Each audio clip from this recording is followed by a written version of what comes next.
સામાજિક સભામાં ઉપસ્થિત મહારાષ્ટ્ર, રાજસ્થાન, ગુજરાત, અલગ અલગ બધા જિલ્લાઓમાંથી અને રાજ્યોમાંથી પધારેલા આદિવાસી સમાજના સૌ યુવાનો, વડીલો, આગેવાનોને મારા જય જોહાર, જય આદિવાસી.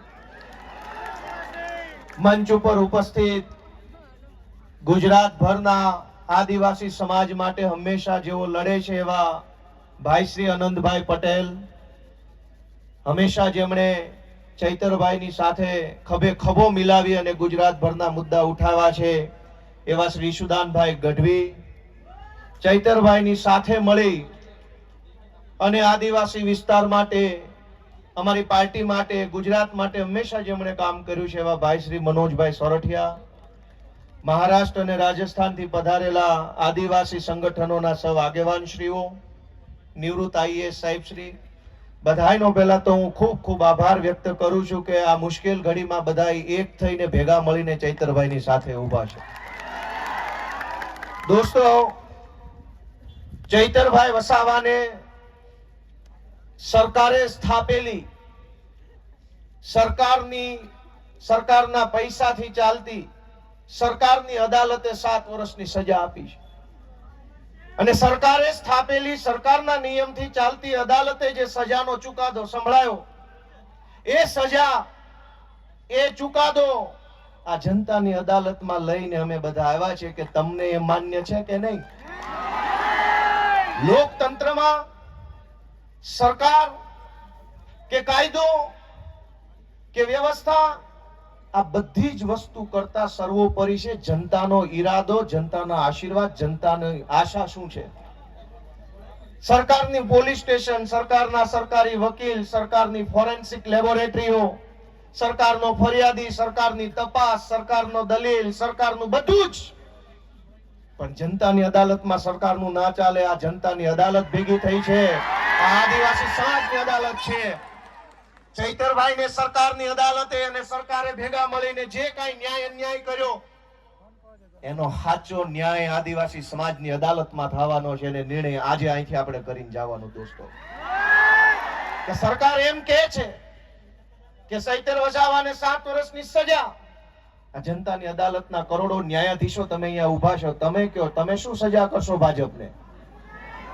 જો ભાજપની સરકાર ચૈતર વસાવાને 7 વર્ષની સજા કરે તો આ આદિવાસી સમાજની અદાલતમાં ભાજપને 70 વર્ષની જેલની સજા આપણે કરવાની થાય. દોસ્તો, આવનારા 70 વર્ષ સુધી ભાજપનું બટન નહીં દબાવવાનું અને એને સજા આપવાનો નિર્ણય આજે આ જનતાની અદાલતમાં થવો જોઈએ.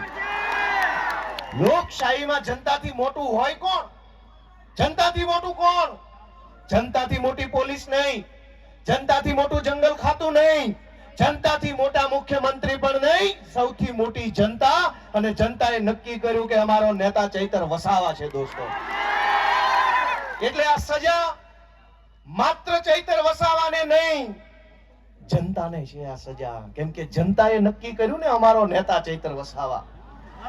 તો કરોડો લોકોને જે ચૈતર વસાવા ઉપર વિશ્વાસ છે, કરોડો આદિવાસીઓને જે ચૈતર વસાવાની ઉપર આશા છે, એને જેલમાં પૂરવાનો અર્થ એ થયો કે કરોડો લોકોને ભાજપની સરકારે સજા આપી છે કે તમારી પાસેથી તમારો નેતા છીનવી લીધો.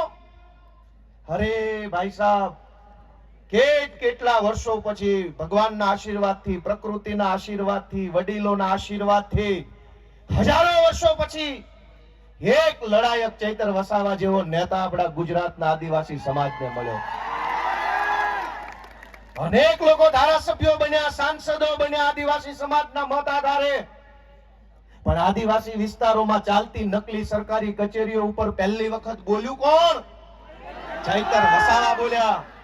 અનેક લોકો આદિવાસી સમાજના મતના આધારે સાંસદો, મંત્રીઓ બન્યા, પણ આદિવાસીઓની જમીન ઉપર વિવિધ કંપનીઓ લાવી આદિવાસીઓને ખદેડવાનું કામ કરતા હતા. એની વિરુદ્ધમાં પહેલો મજબૂત અવાજ ઉઠાવ્યો કોણે? ચૈતર વસાવાએ.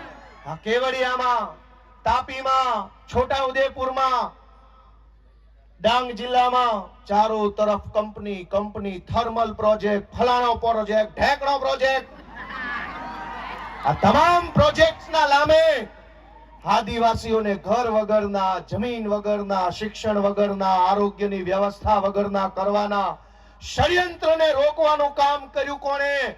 ચૈતર વસાવાએ કર્યું. અને સરકારના પેટમાં તેલ રેડાયું કે આ ચૈતર વસાવા આદિવાસીઓને કાં આટલો બધો જાગૃત કરે છે? કેમ આદિવાસી યુવાનોને જગાડે છે? કેમ સુતેલો આદિવાસી સમાજને જાગૃત કરવાનું કામ કરે છે? ચૈતર વસાવાનો ગુનો એ નથી કે જંગલ વિભાગના કર્મચારી સાથે બોલાચાલી કરી. ગુનો તો એ છે કે જંગલની જમીન તમારી છે અને તમને અપાવવાની છે એવી જાગૃતિ સમાજમાં લઈને આવ્યા. ચૈતર વસાવાએ જો બીજા ભાજપના આદિવાસી નેતાઓની જેમ રૂપિયા બનાવ્યા હોત તો જેલમાં હોત કે ઘરે હોત? એક છે મોટા કદાવર આદિવાસી નેતા, 2000 કરોડનું મનરેગામાં કરી નાખ્યું. જેલમાં છે કે મેલમાં? આદિવાસીઓના મત લઈને, આદિવાસી વિસ્તારોની ગ્રાન્ટો ખાઈને 2000 કરોડ રૂપિયાનું બૂચ મારીને જો બેઠા હોત તો મેલમાં હોત.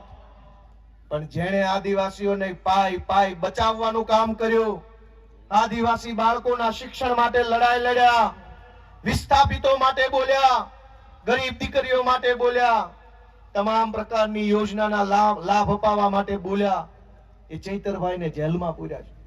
વિધાનસભામાં આજની તારીખમાં જેની ઉપર ગુજરાતની હાઈકોર્ટે આદેશ કર્યો હોય કે આ ધારાસભ્યો પર બળાત્કારની એફઆઈઆર નોંધો, જેની ઉપર બળાત્કારની એફઆઈઆર છે એ આજે વિધાનસભામાં છે. આજની તારીખમાં ધારાસભ્ય છે, જેલમાં નથી, બળાત્કારના આરોપી.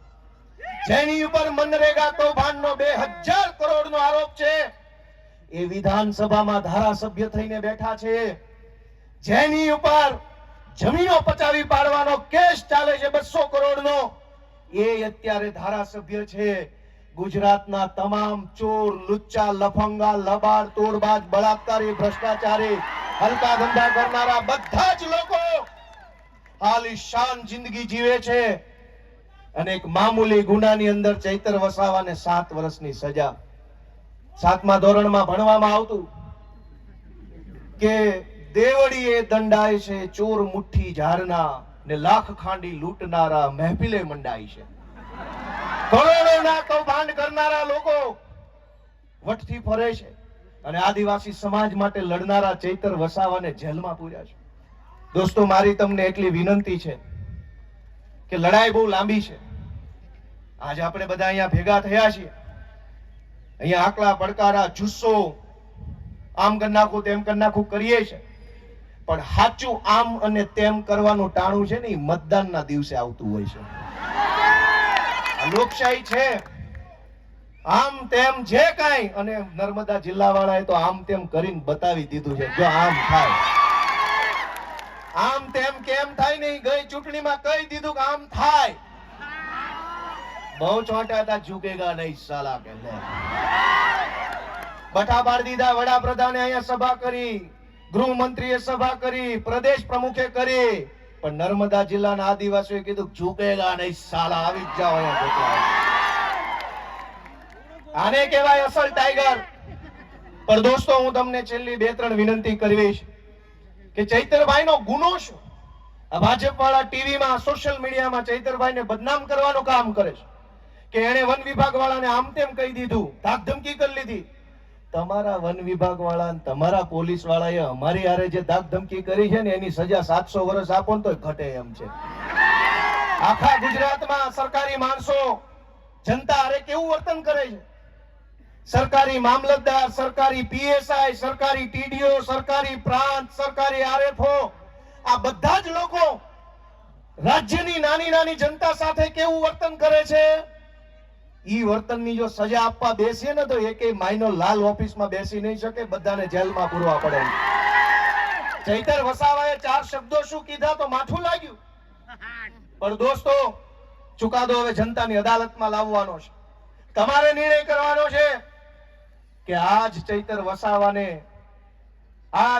વસાવાને તમારા આશીર્વાદથી એક વખત ગુજરાતની સરકારમાં બેસાડો, પછી ખબર પડશે કે કેવી રીતે ન્યાય કરી શકાય. આપણે ક્યાં સુધી અન્યાય સહન કરવાનો? માંડ કરીને એક નેતા મળે. એક બાજુ બધા જ ભ્રષ્ટ નેતાઓ સમાજ માટે બોલે નહીં, લડે નહીં, અવાજ ઉઠાવે નહીં, ચૂપ થઈ જાય. એક બાજુ માંડ એક બોલનારો નેતા મળ્યો હોય, એને જેલમાં પૂરી દેવાનો. ગુજરાત ભરની જનતાને હું તો વિનંતી કરું છું, માત્ર આદિવાસી સમાજ નહીં, જે કાંઈ પણ થોડા ઘણા બોલનારા નેતા વધ્યા છે ને એની સાથે રહેજો, એને ટેકો આપજો, એની પડખે રહેજો, નહીતર ગુજરાતમાં કોઈ બોલે છે નહીં. સરકાર એમ ઈચ્છે છે કે કોઈ પણ માણસ ભાજપની સામે બોલવો ન જોઈએ, કોઈ માણસ ભાજપની સામે અવાજ ન ઉઠાવવો જોઈએ, એવું સરકાર ઈચ્છે છે. પણ કેટલાક માણસો ચૈતર વસાવા હોય, એ પ્રકૃતિમાંથી પેદા થયેલા હોય, કોઈના બાપથી નો બીવે, સરકાર હોય કે ફરકાર હોય કે જે હોય તે.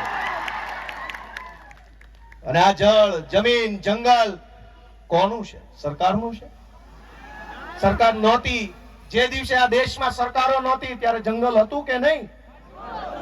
જે દિવસે આ દેશમાં કોઈ સરકાર, કોઈ પાર્ટી નહોતી ત્યારે જમીન હતી કે નહીં? અને જે દિવસે આ ભાજપ પાર્ટી કે એના નેતાનો જન્મ નહોતો ત્યારે આ ધરતી પર જળ હતું કે નહીં? તો ભાજપ વાળા પેદા નહોતા થયા ત્યારે જળ હતું, ભાજપ વાળા પેદા નહોતા થયા ત્યારે જમીન હતી, ભાજપ વાળા પેદા નહોતા થયા ત્યારે જંગલ હતું, અને ભાજપ વાળા પેદા નહોતા થયા ત્યારે આદિવાસી પણ હતા આ દુનિયા ઉપર, આ દેશ ઉપર. તમારી પોલીસ, તમારું ફોરેસ્ટ, તમારા બધા માણસો એ તો હમણાં આવ્યા. આ તો સદીઓથી હાલતી આવતી વ્યવસ્થા છે ને એને સંભાળીને રાખનારો આદિવાસી સમાજ છે દોસ્તો. આદિવાસી સમાજ જળ, જમીન, જંગલની રક્ષા કરે, અને આદિવાસી સમાજની રક્ષા ચૈતર વસાવા કરે છે. એ વાત ભાજપ વાળાને ગમતી નથી. દોસ્તો, અમારી લીગલ ટીમે મહેનત કરી અને હાઈકોર્ટમાં અપીલ ફાઇલ કરી. જે કંઈ પણ ખેડૂતો બહેનો, ચૈતરભાઈ અને શકુંતલાબેન સિવાયના બીજા જે કાંઈ મિત્રો જેલમાં છે, અને ચૈતરભાઈ સહિત બધાય, એમની અપીલ હાઈકોર્ટમાં ફાઇલ કરી. અને શકુંતલાબેન જે નાનું બાળક છે એમને હાઈકોર્ટે છોડી મૂકવાનો આદેશ આપ્યો છે. આપણા માટે બહુ સારી બાબત કહેવાય. અને બહુ જલ્દી તમામ આપણા જે કાંઈ પણ સાથી મિત્રો જે નિર્દોષ જેલમાં છે એમને પણ વહેલી તકે જેલ મુક્તિ થાય એના માટેના તાબડતોબ પ્રયત્નો સતત ચાલુ છે. અને બહુ વહેલી તકે આપણને સારા સમાચાર મળે એવી હું આશા રાખું છું. આપ સૌને મારી એક જ વિનંતી છે કે આ લડાઈમાં ચૈતર વસાવાને, એના પરિવારને, એના બાળકોને ક્યાંય પણ એક સેકન્ડ પણ આપણે બધાએ, હું અને તમે ભેગા મળી એકલા નથી પડવા દેવાના. જ્યાં જરૂર પડે, જેવી જરૂર પડે, જ્યારે જરૂર પડે ત્યારે ત્યારે આપણે બધાએ સાથે ઊભું રહેવાનું છે. અમે બધાએ આજે સાથે છીએ. ચૈતરભાઈ સાથે બહુ પારિવારિક સંબંધ છે મારે. આમ તો હું જે કાંઈ બોલું છું આજે બહુ દુઃખ થાય છે. વિધાનસભામાં ચૈતરભાઈ મારી બાજુમાં બેસે, અમે ખૂબ વાતો કરી, મારી બાજુમાં ઉભા આદિવાસી સમાજના અધિકારો વિશે પૂરી તાકાતથી બોલતા હોય છે, અને એટલું સરસ રીતે આમ છાતી કાઢીને સરકારની આંખમાં આંખ નાખીને કહેતા હોય છે. એ ભાજપ વાળાને ગમતું નથી. ભાજપ વાળાને એ વાત ગમતી નથી કે એક આદિવાસીનો છોકરો વિધાનસભામાં ઉભા રહીને મંત્રીઓની ફોજ, મુખ્યમંત્રી બેઠા એની સામે આંખમાં આંખ નાખીને બોલે છે કે આ જળ, જમીન, જંગલ અમારું છે, તમને નહીં ઘૂસવા દઈએ. બીજા પણ આદિવાસી નેતાઓ છે. Yes sir, ji sir, sir ticket sir, please ticket sir. સમાજને છેતરી જઈશ, વાંધો નહીં, સમાજને આંખો બંધ કરાવી દઈશ, ઊંઘાડી દઈશ. મને ટિકિટ આપો એટલે હું મારા સમાજને છેતરીને મતલી આવીશ. આનંદભાઈ પણ જોતા હશે, આનંદભાઈ પણ બોલે છે વિધાનસભામાં પૂરી તાકાતથી આદિવાસી સમાજ માટે. એ ચૈતરભાઈ ની પેલી બાજુ બેસે છે. દોસ્તો, 2-3 માણસ બધ્યા છે.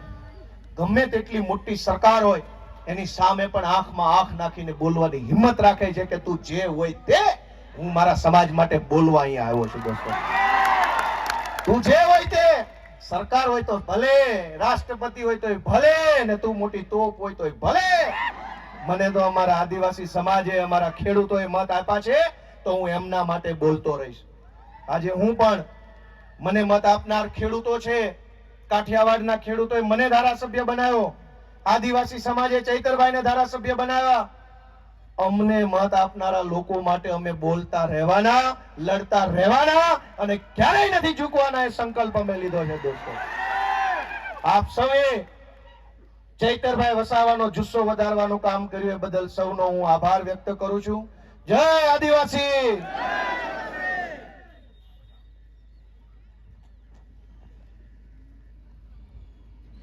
ગોપાલભાઈનો ખૂબ ખૂબ આભાર. હવે આપણી વચ્ચે મધ્યપ્રદેશ બઢવાની